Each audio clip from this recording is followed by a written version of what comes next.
Жесток старт на расправата за ребалансот на матичната комисија за финансирање во собранието.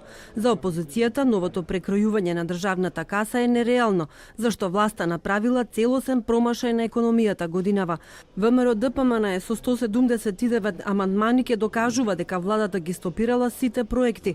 На нетранспарентен начин ќе подели 50 милиони евра на општините, а со новата прераспределба на парите признава дека проектот минимална плата доживеал фијаско.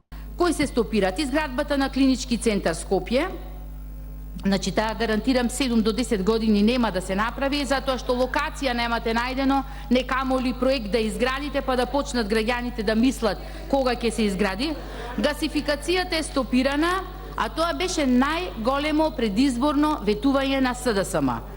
Значи, вие направивте вашата политичка кариера во делот на вашите излагања и во делот на вашиот храбар и силен настап за задолжувањата и дека тоа е тешко и е лошо за една држава, за една економија и за една влада. Меѓутоа, за една година, вие колку што ја задолживте ова држава, ни еден министер не ја има задолжено. Министерот Тевдовски во одбрана на ребалансот рече дека корекциите се минимални, приходите и расходите на буџетот се намалени за 0,5%.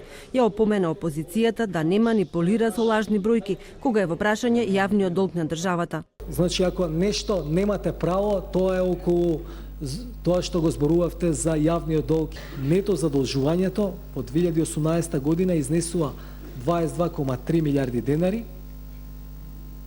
Со ова ќе се покрие буџетскиот дефицит од 18,1 милиарда денари, а на сметка ќе се акумулираат 4,3 милиарди денари како депозит. Државата треба да биде подготвена за враќање на исклучително големите кредити кои беа земени претходно, а кои треба да се вратат во наредните години.